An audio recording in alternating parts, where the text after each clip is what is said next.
Assalamualaikum warahmatullahi wabarakatuh. Bersama saya Muhammad Al-Nursyati, mahasiswa magang IAIN Tulungagung. Di sini kita kembali membahas tentang faktor-faktor yang mempengaruhi tentang laju reaksi. Nah, sekarang hari ini topik kita adalah luas permukaan dan bahan-bahan yang akan dibutuhkan pada demonstrasi praktikum kali ini adalah yang pertama saya menyediakan ada cangkang telur yang ukurannya besar.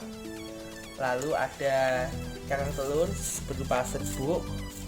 Lalu ada 2 gelas aqua bisa sesuai ukuran, dan ini ada cuka secukupnya.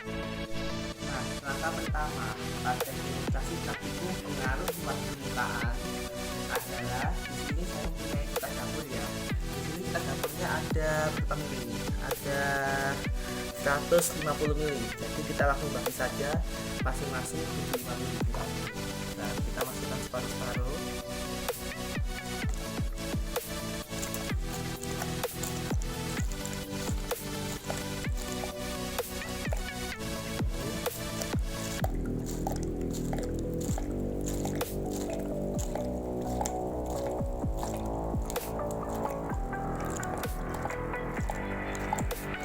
Kita cari sedikit nah, ya. Ini masing-masing 75 mili ya, 75 lagi ini 50 mili. Sekarang kita masukkan apa yang terjadi pada serbuk cangkang telur dan bongkahan cangkang telur. Sekarang kita masukkan sama-sama. 1, 2, 3, jadi keluar. Nah, kita lihat ada reaksi apa di sini. Nah, kita lihat. Yang serbuk perhatikan. Nah, yang serbuk, dan ini perhatikan yang cangkang telur. Perhatikan dan tunggu beberapa menit apa yang terjadi juga. Nah, kita lihat. Ini adalah yang terjadi pada serbuk cangkang telur yang direaksikan dengan cuka. Nah, kita lihat terjadi reaksi ya, dengan sangat cepat, dan ada busa-busa ini ya. Nanti akan dijelaskan mengapa ada bisa terjadi. Dan di sini kita lihat juga ada sesuatu hal yang unik juga pada bongkahan telur. Nah, walaupun reaksinya tidak secepat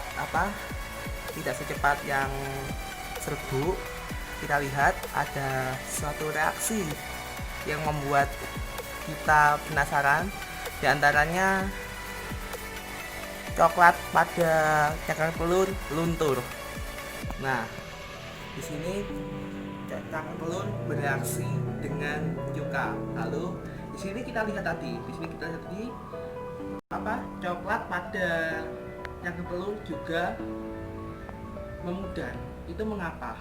Lalu di sini juga yang serbuk lebih cepat bereaksi. Itu mengapa? Nah, nanti di video selanjutnya skip langsung.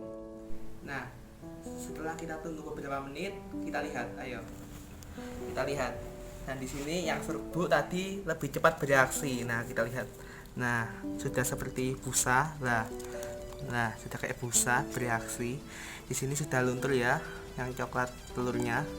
Karena permukaannya kecil jadi tidak terlihat. Dan ini yang bongkahan telur. Nah, kita lihat reaksinya setelah beberapa menit. Nah, kita cek apakah apa yang terjadi. Nah, luntur lah.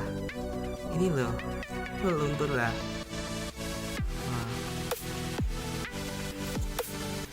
Coklat telurnya.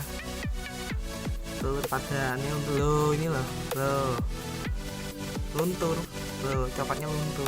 Nah, coklatnya luntur. Nah, oke. Nah, jadi nanti akan menjelaskan mengapa yang serbuk lebih cepat bereaksi daripada yang bongkahan. Dan satu lagi yang bikin kita penasaran, ada apa pada cangkang telur saat bereaksi dengan cuka?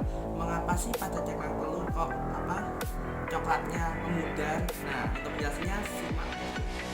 Nah, setelah kita melakukan percobaan tadi, kita langsung bahas dan kita kupas tuntas.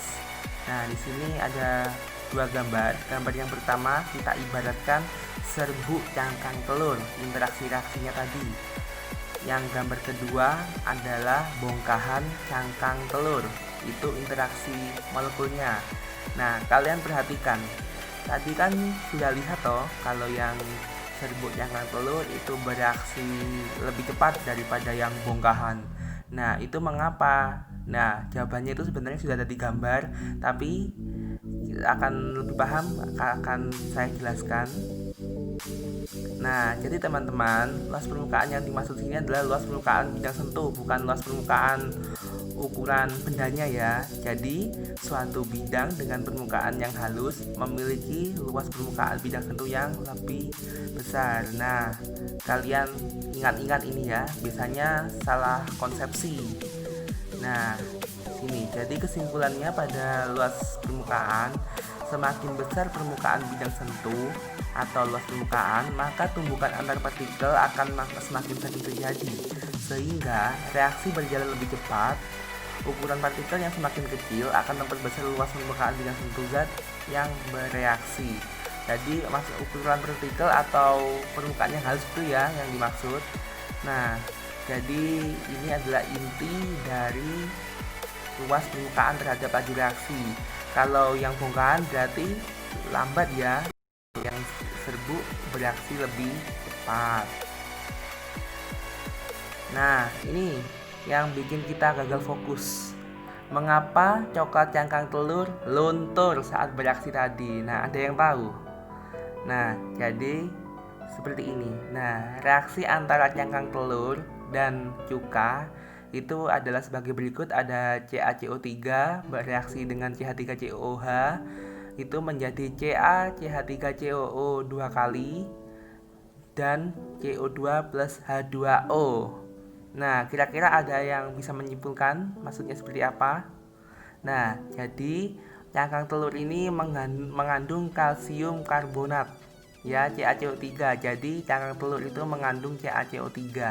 Sementara cuka sudah tidak asing lagi ya, CH3COOH udah sangat familiar di kepala kita. Nah, ini penjelasannya.